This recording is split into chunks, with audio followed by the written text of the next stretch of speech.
Leonardo da Vinci by Tony Hart and Susan Hellard. On the day that Leonardo da Vinci was born, his proud grandfather Antonio wrote in his family records, Saturday, April 15th at 10:30 p.m. 1452, there was born to me a grandson, the child of Ser Piero, my son. Leonardo was born in a tiny village near a town called Vinci in Italy. His family had taken the name of the town as their surname. Leonardo's parents did not marry each other, and so, although he spent his first months being nursed by his mother, Leonardo soon went to live with his father's parents, Antonio and Mona Lucia da Vinci. "It is such a pleasure to have a young baby in the house again," sighed Mona Lucia happily. Leonardo's father, Ser Piero, was a busy lawyer. He soon married and was often away from the village, working in Florence. His mother lived nearby, and even once she was married, Leonardo would often visit her and her growing family. Leonardo's uncle, Francesco, looked after the family estate, and when he was still very young, Leonardo went everywhere with him, tending the olive trees and grapevines and learning a love of nature. When Leonardo was only 4 years old, he watched with his uncle as a hurricane tore through the countryside, destroying everything in its path. Leonardo never forgot the experience, and throughout his life, he was fascinated by weather and the power of nature.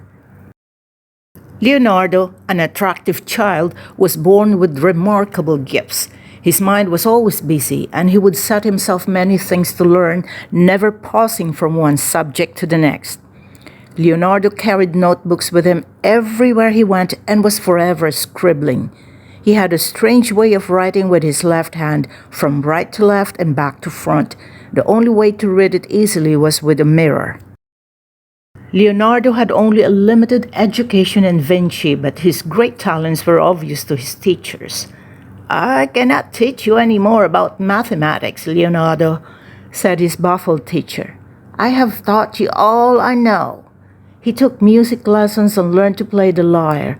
Soon he was writing his own songs. "I have never heard such good verse and lovely singing," said his music teacher. Leonardo not only wrote in his notebooks. From an early age, he did wonderful drawings to record his thoughts and observations as he roamed the beautiful Italian countryside. Eventually, even his father, Ser Piero, realized that Leonardo's drawings were special. He took some of them to show to his close friend, Andrea del Verrocchio, who ran a successful artist's workshop in Florence. "Do you think it's worth allowing Leonardo to study design?" asked Ser Piero. Verrocchio was amazed by the drawings and urged Piero to bring his son to the workshop. Leonardo was delighted to hear the news. "Florence will seem very big and strange after living in a village," Leonardo said. "But I can't wait to see it and learn so many new things." So at 12 years old, Leonardo joined his father in Florence, in a house overlooking the government offices where Ser Piero worked. At Verrocchio's workshop, Leonardo began by running errands and sweeping up, but soon he was stretching canvases and making brushes and paints. Everyone at the workshop learned to draw from life. Leonardo soon attracted his master's attention. He made clay models and draped the figures with cloth dipped in plaster, which hardened. "Now I have folds that will last. I can draw them as they really are," he explained. "What a good idea," said Verrocchio. "We must learn to draw what we see." If Leonardo saw a face he wanted to draw, he would follow the person all day long until he could remember them exactly. Then he would rush home to make his drawing, just as though the person was still there. "An artist must be like a mirror," he would say, reflecting what is placed right in front of it. Leonardo loved being at the workshop and found Florence an exciting place to live. In the winter of 1466, a flood surged through the city in the middle of the night. Houses and churches were engulfed. Horses were drowned in their stables. It was soon over, but the devastation was dreadful to see. Once again, Leonardo was reminded of the power of nature's forces. At about this time, Florence suffered another bout of the plague. Lorenzo de' Medici, its ruler, decided it was time to cheer up everyone and arranged lots of parties and festivities. Verrocchio's studio had to help with the many banners and costumes. "Can you design a helmet for the Duke of Milan?" Verrocchio asked Leonardo. Leonardo produced a wonderful design.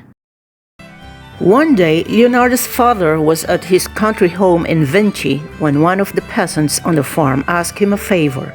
"I have made a shield out of a fig tree I have cut down. When you return to Florence, could you get someone to paint it for me?" He promised to pay in kind with fish and game, so Ser Piero agreed. When Leonardo saw the shield, he said, "I cannot paint on that. I shall have to reshape and polish it first." He transformed the shield into a beautiful object. Then he thought carefully about the design he would paint on it. "I know! I shall invent my own creature," said Leonardo. "I shall make studies of live lizards, snakes, and bats and put them together to make a terrifying monster." When Ser Piero saw the shield, he jumped with horror. He thought it was a real monster. "Good," said Leonardo. "The shield has done what it should and frightened you. Now you can take it." Verrocchio asked for Leonardo's help with a large painting for the monastery at San Salvi. Leonardo was allowed to paint the angel carrying Christ's garment. For such a young man, Leonardo's painting was excellent. "Your painting is beautiful, Leonardo. It is even better than mine. I shall never use paints again," vowed Verrocchio. To the delight of Leonardo and Ser Piero, he made Leonardo his partner. Leonardo loved animals, and when he was 20, he became a vegetarian. He would buy caged birds just so that he could set them free. He loved to study and draw birds in flight. "I wish I could fly," he thought. So he designed a flying machine with flapping wings and one like a helicopter. Leonardo was a great inventor. He drew plans for a bicycle 300 years before the first one was built. He even wrote to the Duke of Milan, "Most illustrious Lord, I have invented 36 ways of helping you with your military engineering." One of his ideas was a tank. Leonardo's talents and achievements were so astounding that people almost believed he was a god. Leonardo died when he was 75 years old in the arms of the King of France. Today, his famous Mona Lisa is the most precious painting in the world.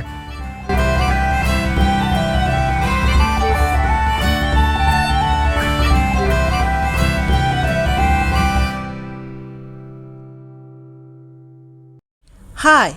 If you like this video, please give this a like and hit the subscribe button and click the bell icon to get notified whenever I release a new video.